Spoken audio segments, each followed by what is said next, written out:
Hello बच्चों, स्वागत है आपके इस बहुत ही खास वीडियो में जिसमें मैं आज आप लोगों को ट्रायंगल्स चैप्टर पढ़ाऊंगा। ठीक, 10th क्लास का ट्रायंगल्स चैप्टर। चलो, बहुत बढ़िया, बहुत ही सिंपल चैप्टर है। बच्चे अक्सर इस चैप्टर में मिस्टेक्स करते हैं। क्या मिस्टेक्स करते हैं? वो कुछ थ्योरम्स नहीं पढ़ते। सबसे बड़ी मिस्टेक्स यही है उनकी कि वो जो थ्योरम्स उन्हें दी जाती हैं, पढ़ाई जाती हैं, सिखाई जाती हैं, कैसे करना है उन्हें, क्या उसका तरीका है, आप लोग उस तरीकों को फॉलो नहीं करते हो। इसलिए आप लोग ट्रायंगल चैप्टर में हमेशा गड़बड़ कर देते हो।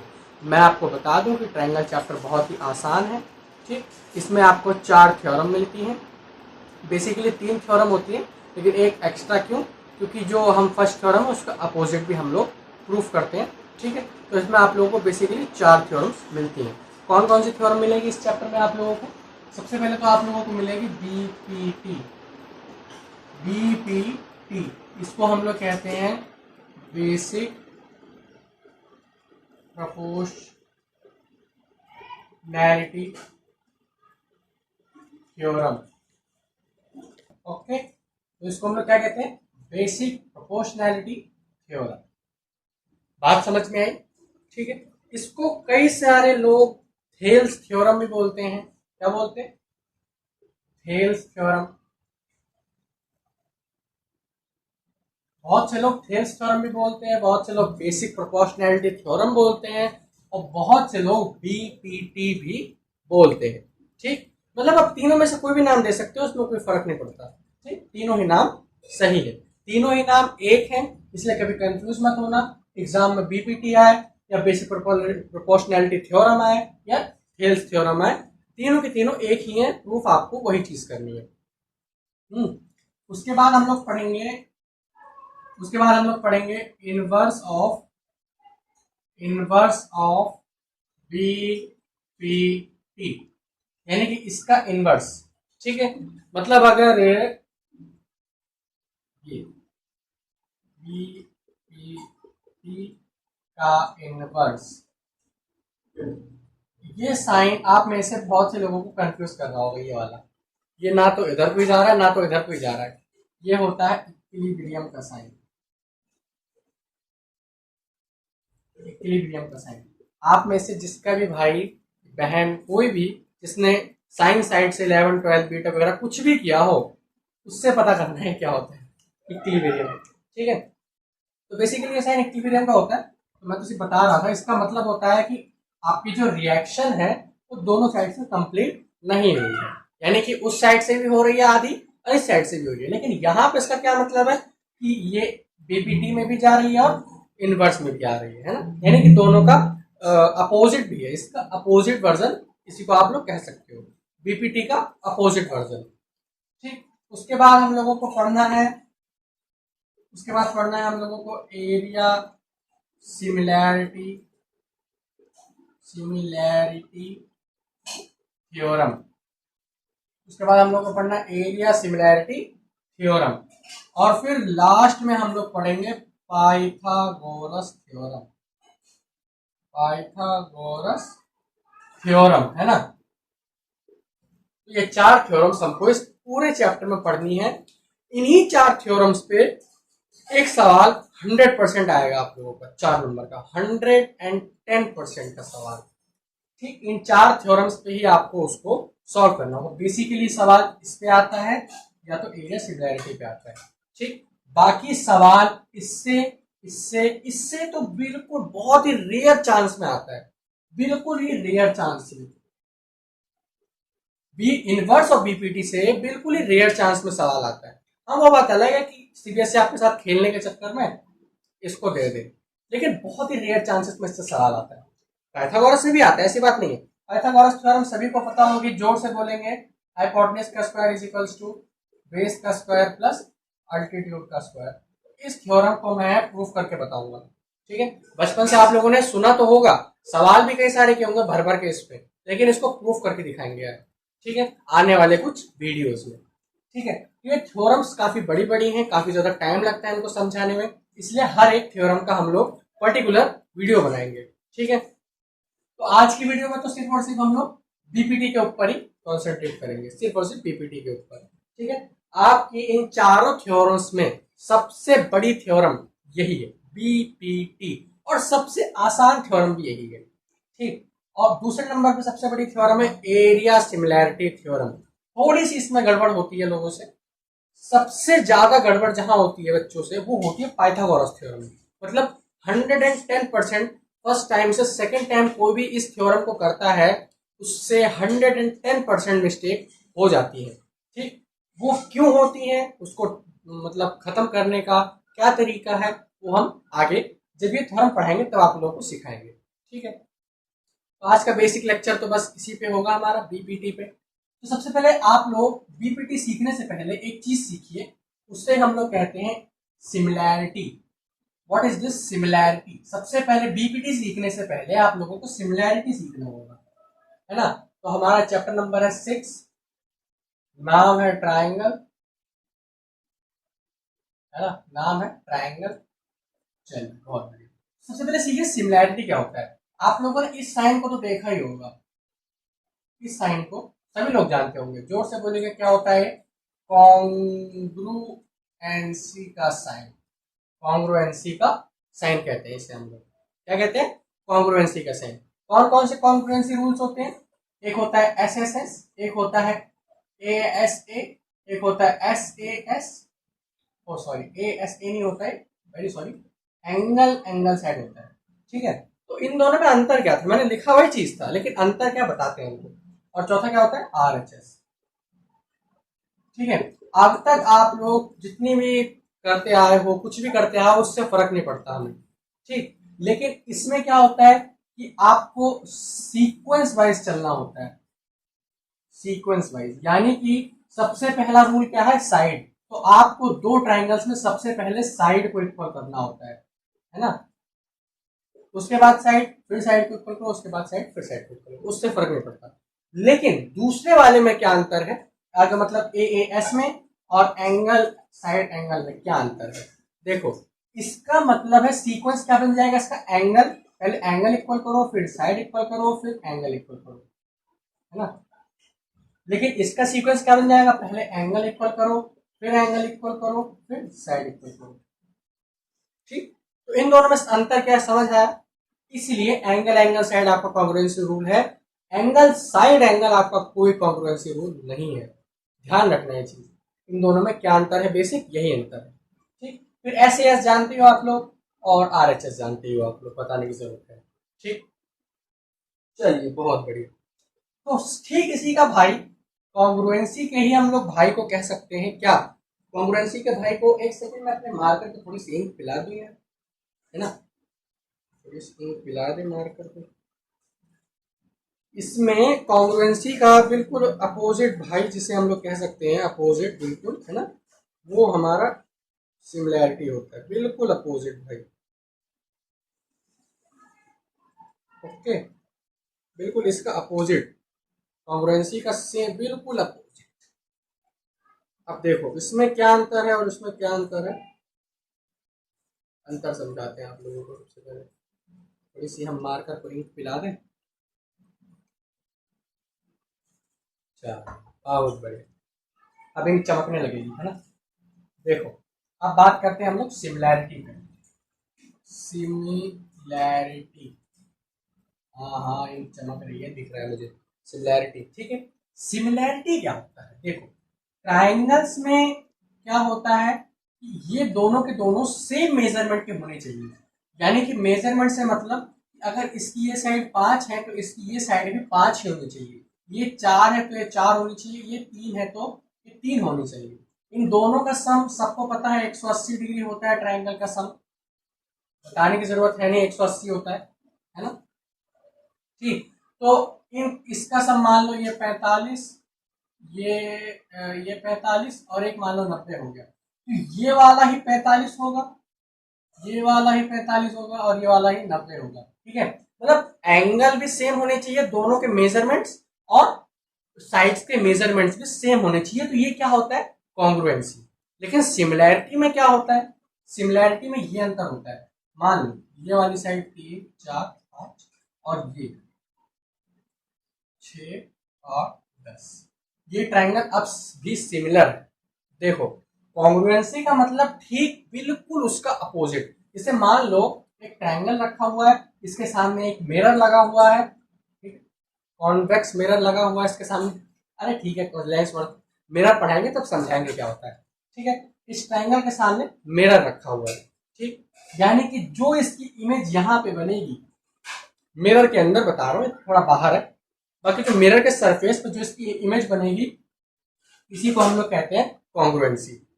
लेकिन लेकिन इन दोनों में क्या अंतर है, आप लोग देख सकते हो। इनके जो करस्पॉन्डिंग साइड्स का जो रेशियो है, इनके जो कॉरस्पॉन्डिंग साइड्स का जो रेशियो है वो बिल्कुल बराबर है, 4/8 और 5/10। देख सकते हो आप। यानी कि इनकी जो करस्पॉन्डिंग साइड्स है, इनका रेशियो अगर इक्वल है तो ये सिमिलर हो जाएंगे। ठीक, अगर इनकी कॉरस्पॉन्डिंग साइड्स का रेशियो इक्वल है, कॉरस्पॉन्डिंग साइड्स का, अगर मैं यहीं पे इस 10 को यहां कर दूं और 6 को यहां कर दूं तो ये सिमिलर नहीं होंगे। यही अंतर है सिमिलैरिटी और कॉन्ग्रुएंसी में। ठीक, इसमें मैं चाहूं तो ये 45 बदल के यहां से 90 भी कर सकता हूं, कोई फर्क नहीं पड़ता। ठीक, ये 3 को यहां से हटा के यहां 4 कर दूं, यहां 3 कर दूं, कोई फर्क नहीं पड़ता उससे। साइड्स इक्वल होनी चाहिए बस। कॉरस्पॉन्डिंग हो उससे फर्क नहीं पड़ता हमें, एंगल कॉरस्पॉन्डिंग हो कोई फर्क नहीं पड़ता। लेकिन इसमें क्या अंतर है कि साइड्स कॉरस्पॉन्डिंग होनी चाहिए, एंगल्स कॉरस्पॉन्डिंग होने चाहिए। ये बेसिक अंतर है इन दोनों में। ठीक, अगर ये 10 यहाँ है तो यहाँ पे आप लोग देख सकते हो इसका रेशियो बिगड़ जाएगा। रेशियो बिगड़ा तो ये सिमिलर नहीं होंगे। सिमिलर का साइन ये होता है। ट्रायंगल कौन से, ए बी सी और पी क्यू आर। ठीक, तो A B C, triangle A B C doesn't मतलब सिमिलर टू क्या था, पी क्यू आर। कब होंगे, जब ये वाला कितना हो 10 और ये वाला कितना हो 6, तब जब। एक बात और समझो, देखो इनके एंगल्स भी करस्पॉन्डिंग एंगल्स इक्वल होने चाहिए, करस्पॉन्डिंग एंगल्स। ठीक, ये वाला यानी एंगल बी बराबर होगा एंगल क्यू के, एंगल ए बराबर होगा एंगल पी के, एंगल सी बराबर होगा एंगल आर के। ठीक, अब एक बात और देखो, सिमिलैरिटी में बहुत लोचा है, ये समझो बस, थोड़ा सा दिमाग लगाओ बस समझ जाओगे, बस समझो पहले। ठीक, ये अभी सिमिलैरिटी। अगर मैं इसको ए बी सी को पलट के triangle sorry P Q are को पलट के क्या लिख दूं, क्यू पी आर, तो ये गलत हो जाएगा। ये गलत हो जाएगा क्यों, क्योंकि ए का कॉरस्पॉन्डिंग बराबर किसके हैं, ए कॉरस्पॉन्डिंग बराबर है पी के, तो यहां पे पी ही आना चाहिए। समझ रहे हो बात को, ए कॉरस्पॉन्डिंग है पी के, एंगल ए कॉरस्पॉन्डिंग है पी के। ठीक, तो फिर यहाँ पे ए के साथ कॉरस्पॉन्डिंग में पी ही आना चाहिए, अदरवाइज आपने जो स्टेटमेंट लिखी है ये गलत हो जाएगी। बात समझ में, यानी कि इनको सिमिलर लिखने में बहुत लोचा है। आप तो सिंपल लिख दोगे A B C P Q R, इसमें मान लो A B C P Q R. ठीक है, इसमें मैं ए बी सी को सिमिलर कर दूं आर क्यू पी के, कोई फर्क नहीं पड़ता। सॉरी कॉन्ग्रुएंस कर दो, कोई फर्क नहीं पड़ता। लेकिन यहाँ पे ए के कॉरस्पॉन्डिंग में पी होना चाहिए, बी के कॉरस्पॉन्डिंग में क्यू होना चाहिए, सी के कॉरस्पॉन्डिंग में आर होना चाहिए। तो ये बेसिक अंतर है इन दोनों में। फर्क समझ में आया सिमिलैरिटी और कॉन्ग्रुएंसी में। ठीक है, तो आज के बाद कोई भी कॉन्ग्रुएंसी और सिमिलैरिटी में डिफरेंस पूछे तो बता देंगे। ठीक, ये डिफरेंस होते हैं। क्या क्या डिफरेंस होते हैं कि इसमें कॉरस्पॉन्डिंग साइड्स इक्वल हो, उससे फर्क नहीं पड़ता, बस साइड्स इक्वल होने चाहिए। जो ये 4 रूल बनाए गए हैं, इन रूल्स पे अगर ये खरा उतर रहा है दोनों ट्रायंगल तो कॉन्ग्रुएंट है, अदरवाइज कोई फर्क नहीं पड़ता। मतलब इस वाले को इसके इक्वल करो ये कोई जरूरी नहीं, ये वाला इसके इक्वल बैठ रहा है तो वो भी कर दो, कोई फर्क नहीं पड़ना। कॉन्ग्रुएंसी में यही अंतर है। ठीक, लेकिन लेकिन सिमिलैरिटी में यह अंतर है कि कॉन्ग्रुएंट ये सॉरी कॉरस्पॉन्डिंग साइड्स इक्वल होनी चाहिए और कॉरस्पॉन्डिंग एंगल ही इक्वल होने चाहिए, अदरवाइज वो कभी भी सिमिलर नहीं माना जाएगा। ठीक है, तो इसके भी कुछ रूल्स होते हैं, एंगल एंगल बस, एंगल एंगल साइड साइड, ये इसके 2 सिमिलैरिटी रूल्स है, या तो एंगल एंगल इक्वल हो या साइड साइड, बस। ठीक है, तो ये थोड़ा सा डिस्कशन इन दोनों के ऊपर। ठीक है, छाप लो इसको, छापना चाहो तो, अदरवाइज छापने लायक है नहीं, क्योंकि सारी तो बेसिक बातें। ठीक, तो सिमिलैरिटी पढ़ना जरूरी था आप लोगों को। सिमिलैरिटी क्यों? क्योंकि अगर ये दो ट्रायंगल सिमिलर होते हैं तो इनके कॉरस्पॉन्डिंग साइड्स का रेशियो इक्वल होता है, यानी कि A B upon P Q बराबर होता है B C upon Q R के, ये बराबर होता है A C upon P R के, है ना। एरिया सिमिलैरिटी थ्योरम में मैं बिल्कुल इसी का प्रयोग करूंगा, बिल्कुल इसका इस्तेमाल होगा। सिमिलैरिटी थ्योरम क्यों बोलते हैं? कि अगर दो ट्रायंगल सिमिलर हैं आपस में, अरे छोड़ो यार वो बाद में बताऊंगा मैं आपको एरिया सिमिलैरिटी थ्योरम में, या सुन लो, चलो कोई बात नहीं। अगर दो ट्रायंगल सिमिलर हैं तो उनके जो एरियाज का जो रेशियो होता है वो साइड्स के रेशियो के स्क्वायर के बराबर होता है। क्या बोला मैं? एरियाज का जो रेशियो होता है वो साइड्स के स्क्वायर के बराबर होता है, ये भी ध्यान रखना। अभी जब पढ़ाएंगे आप लोगों को एरिया सिमिलैरिटी थ्योरम तो उसमें समझाएंगे, है ना। यार आज का लेक्चर तो हम यही समाप्त कर सकते हैं, क्योंकि वैसे मैंने बोला बीपीटी पढ़ाऊंगा, है ना, लेकिन इसी में सारा लेक्चर निकल गया। तो कोई बात नहीं, अगले लेक्चर में मैं बीपीटी आप लोगों को 100% कंफर्म करवा दूंगा, ठीक है। बीपीटी, उसके बाद आपका एक भी डाउट बीपीटी से नहीं बचेगा। बीपीटी बहुत ही सिंपल थ्योरम है, बहुत ही सिंपल थ्योरम, ठीक। स्टार्ट करते हैं हम लोग आज बीपीटी। तो चैप्टर का नाम है हमारा ट्रायंगल्स, है ना, ठीक, ट्रायंगल्स। ओके, तो सबसे बड़ी चीज की इस थ्योरम की स्टेटमेंट क्या होती है? सबसे बड़ी चीज आपसे सिंपल या तो बोल देगा proof Thales theorem, proof BPT, या प्रूफ बेसिक प्रोपोर्शनैलिटी थ्योरम, ठीक है। बाय चांस आपसे पूछ लिया उसका, या फिर ऐसा बोलता है स्टेट एंड प्रूफ बीपीटी, तो इसका मतलब क्या होता है? आपको उसके स्टेटमेंट भी लिखनी होती है साथ में, आंसर के तौर पे, सॉल्यूशन के तौर पे, ठीक है। चलिए, इसकी स्टेटमेंट क्या होती है कि if one line drawn parallel to other side of triangle, then other two sides ratio is equal, ठीक है। समझो, पहले पचा लो इस चीज को, क्या लिखा है मैंने, ठीक है, समझो बात। ये एक ट्रायंगल है, ये एक ट्रायंगल है, इसके कोई भी साइड पकड़ लो, जरूरी नहीं है कि कोई एक ही पकड़ो, जो मर्जी आए वो साइड पकड़ लो। तो मैं ये वाली साइड पकड़ता हूं, तो इसकी इस वाली साइड से मैंने इस दूसरी साइड पे एक लाइन ड्रॉ की, वो भी पैरेलल थर्ड साइड के, अदर साइड के मैंने पैरेलल ड्रॉ की। तो अगर ये दोनों पैरेलल हो, अगर ये दोनों पैरेलल हैं तो A B C D E, ठीक।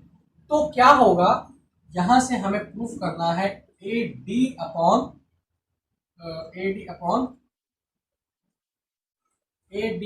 D B, very sorry, A D upon D B और ए ई अपॉन ई सी। तो हमें ये चीज प्रूफ करनी है, ठीक है। अगर ये साइड, सॉरी, अगर ये लाइन इस वाली लाइन के पैरेलल है तो हमें ये चीज प्रूफ करनी है। बात समझ में आई? बचा लो इस चीज को पहले, ठीक है। तो अरे यार मैथ है, थोड़ा सा अज्यूम करना सीखो, ठीक है। तो अगर ये लाइन हमने इसके साथ ड्रॉ की है और ये पैरेलल है थर्ड साइड के, इफ, यहां लिख दो side, if D E parallel to B C, ये हमें गिवन है, ठीक, ये हमें गिवन है, बस, और कुछ भी गिवन नहीं है। ये दोनों पैरेलल है, मैं इसी की मदद से आपको कंप्लीट बीपीटी आज समझाऊंगा। चलिए, बहुत स्टार्ट करते हैं। तो इन सबको मिटा दें सबको, क्योंकि थोड़ी सी लंबी थ्योरम है, बताया था मैंने पिछले लेक्चर में कि थोड़ी लंबी थ्योरम है ना। तो मैं सारा कुछ मिटा रहा हूँ। यहाँ पे साइड में एक डायग्राम बनाएंगे हम लोग, उसकी मदद से हम लोग इसको सॉल्व करेंगे, है ना। डायग्राम बनाया मैंने, ये डायग्राम बनाया है, तो ये नामकरण कर दो ए बी सी डी ई। अब देखो अब देखो अब देखो अब देखो, हमें गिवन क्या है, सिर्फ और सिर्फ गिवन है, हमें सिर्फ और सिर्फ गिवन है D E parallel to B C, सिर्फ और सिर्फ यही गिवन है। और टू प्रूफ बता ही दिया, A D upon B D, A E upon E C बता दिया। चलो बहुत बढ़िया, फिर प्रूफ करते चाहिए। उससे पहले, प्रूफ करने से पहले कंस्ट्रक्शन करेंगे कुछ। कंस्ट्रक्ट, सबसे पहले तो E perpendicular to A D, E N, यहाँ पे एक पॉइंट बनाते हैं एन, और यहाँ यानी ई पॉइंट से इसके ऊपर एक परपेंडिकुलर डालते हैं, ई पॉइंट से, यानी कि E N perpendicular to A D, है ना।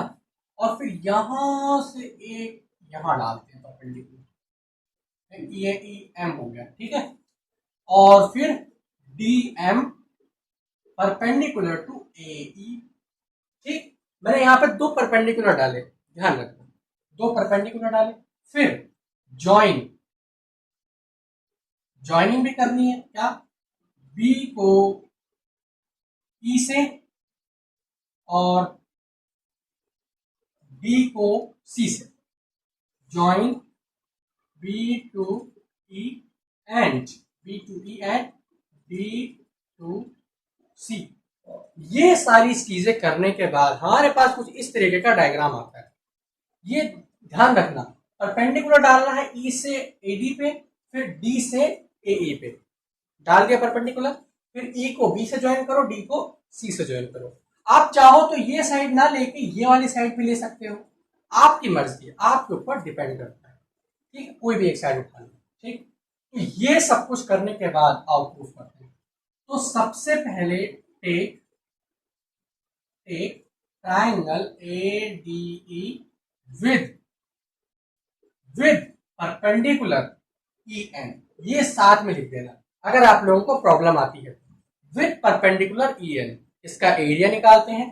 तो area of triangle A D ई कितना हो जाएगा, हाफ इनटू, अब देखो परपेंडिकुलर ई एन है, इनटू, अब इसका बेस देखो, ई एन अगर परपेंडिकुलर है ये, तो इसका बेस क्या हो जाएगा, ई डी, ए डी, ये हो जाएगा इसका बेस, ठीक।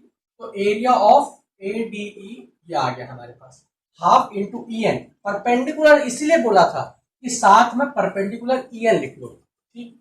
फिर ई एन के साथ परपेंडिकुलर है, ई एन किस पे परपेंडिकुलर है, ए डी पे, ये देखो यहाँ लिखा होगा, पहले बता दिया था। तो हाफ बेस इंटू हाइट, पता ही होगा सबको एरिया ऑफ ट्रायंगल राइट का क्या होता है, हाफ बेस इंटू हाइट। बात समझ में, इसको हम लोग कहते हैं इक्वेशन नंबर 1। फिर एरिया ऑफ ट्रायंगल, अब एक ट्रायंगल देखो, ये वाला जो ट्रायंगल है, ये कहा गया, ओके, दिस। अच्छा, इस ट्रायंगल को उठा के साइड में लेके आओ, इस वाले को, ये और ये, बी डी ई को साइड में लेके, okay, take triangle B D E, ठीक। अब देखो आपकी नजरों से कौन सा ट्रायंगल दिख रहा होगा, ये वाला दिख रहा है सबको। अब देखो इसका मैं परपेंडिकुलर डालूंगा जब, तो इसका परपेंडिकुलर जाके ये परपेंडिकुलर जाएगा, तो इसका बेस कंप्लीटली ये बनेगा ट्रायंगल। ये वाला जो ट्रायंगल है, ये वाला देखो बी डी ई, बाकी सब कुछ भूल जाओ, है ना। ये ट्रायंगल देखो, बी डी ई को देखो, बी डी ई को देखो, इस वाले की जो परपेंडिकुलर बनेगी वो क्या बनेगी, ई एन बनेगी। बचा लो इस बात को, पहले परपेंडिकुलर क्या बनेगी, ई एन बनेगी इसकी, ठीक है। तो ये समझ में आए, तो ई एन इसका क्या बोलोगे, परपेंडिकुलर, तो ये हाफ, ठीक है। और बेस कितना है इसका, बेस तो इसका बी डी ही रहेगा, क्योंकि वो तो परपेंडिकुलर डाला है ना हमने, इमेजिनरी परपेंडिकुलर, ठीक है। लेकिन बेस इसका क्या रहेगा, बी डी, ठीक है। तो B D into E N, ठीक है, B D into E N. तो ये हो गई हमारे पास इक्वेशन नंबर 2। बात समझ में। अब फिर से, अब एरिया ट्रायंगल ए डी ई को लो, पहले अच्छे से लिख लें, फिर समझाते, एकदम परपेंडिकुलर, एकदम समझ आ जाएगी बिल्कुल।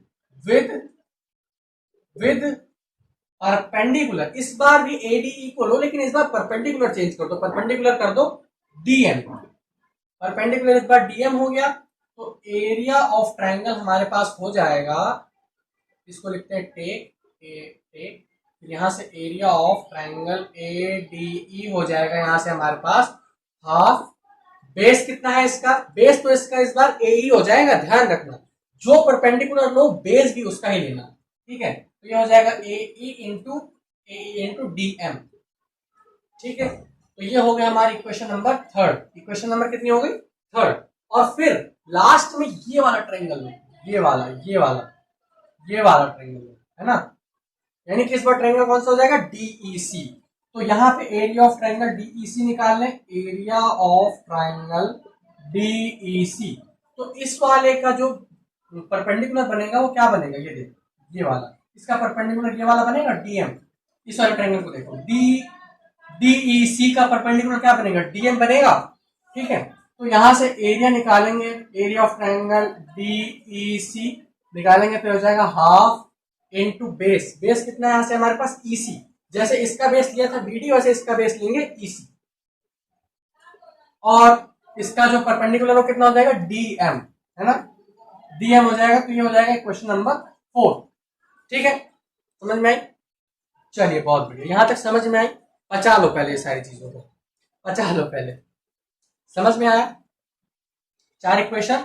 अब क्या काम करो कि एरिया ऑफ ट्रायंगल इस वाले को डिवाइड करो इस वाले से, यानी फर्स्ट को सेकंड से डिवाइड करो और थर्ड को फोर्थ से डिवाइड करो, क्या बोला मैं, फर्स्ट को सेकंड से डिवाइड करो फिर थर्ड को फोर्थ से डिवाइड करो, ठीक है, तो फर्स्ट को सेकंड से डिवाइड करेंगे तो ई एन से ई एन कैंसिल, हाफ से हाफ कैंसिल, ठीक है, समझ में, फर्स्ट को सेकंड से करोगे तो ई एन कैंसिल, हाफ से हाफ कैंसिल, तो area of triangle ADE upon area of triangle BDE बराबर कितना हो जाएगा, एडी अपॉन बीडी के, ठीक है, यानी कि ये इसका जो रेशियो हो जाएगा बराबर हो जाएगा एडी अपॉन बीडी के, और फिर इस हाफ से ये हाफ कैंसिल और डीएम से डीएम कैंसिल, तो यहां से भी सेम चीज एरिया ऑफ ट्रायंगल एडीई हो जाएगा एरिया ऑफ ट्रायंगल डीईसी के, बात समझ में आई, चलो इस वाली चीज को मिटा दे, यहां से मिटा दे, है ना,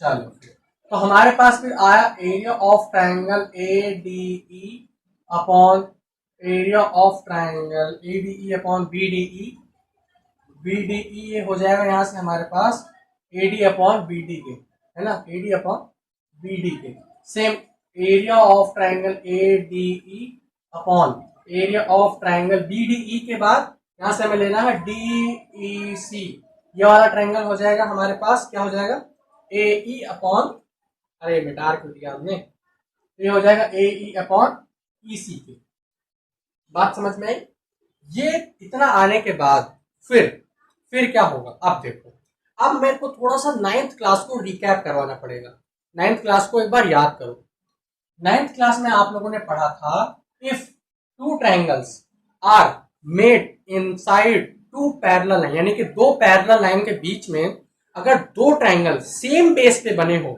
तो उनके एरियाज इक्वल होते हैं, पढ़ा था, देखो कैसे, ये तो पैरेलल हमने माना है, D upon B C parallel माना है, ठीक है, इसके ऊपर एक ये ट्रायंगल बन रहा है, दूसरा ट्रायंगल ये बन रहा है विद सेम कॉमन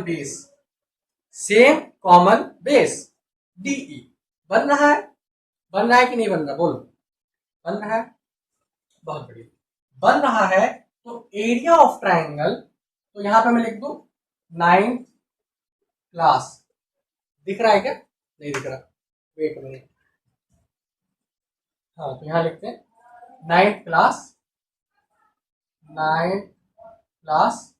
है ना, तो यहां से हो जाएगा एरिया ऑफ ट्रायंगल बीडीई बराबर हो जाएगा एरिया ऑफ ट्रायंगल डीईसी के, क्या आप लोगों ने पढ़ा था ना पैरेललोग्राम्स के चैप्टर में, 9th चैप्टर ही था 9th क्लास में, उसमें क्या बोला है कि अगर दो पैरेलल लाइंस के बीच में दो ट्रायंगल सेम बेस पे बनते हैं तो उनके एरियाज इक्वल होते हैं, अब मैं थ्योरम प्रूफ नहीं कराने जा रहा, लेकिन इतना समझ लो बस, ठीक है, यहाँ पे लिख दो बाय थ्योरम, जो भी आप बुक में चेक कर लेना, कोई भी थ्योरम हो, या फिर नाम लिख देना, पूरी कंप्लीट थ्योरम स्टेट कर देना, मतलब ऐसे मत करना, कंप्लीट थ्योरम को स्टेट कर देना। चलिए ठीक है, फिर ये दोनों बराबर हो गए। अब देखो, या तो यहां से BDE को रिप्लेस करके DEC कर दो, ठीक, या यहां से DEC को रिप्लेस करके BDE कर दो, ठीक है। तो मैं यहीं से BDE, यहां से DEC को उड़ा के BDE लिख देता हूं, ठीक है। तो यहीं से इसको मिटा के एरिया ऑफ ट्रायंगल, क्योंकि ये इक्वल है तो इसकी मदद से मैं यहां पर लिख सकता हूं BDE, लिख सकता हूं कि नहीं लिख सकता।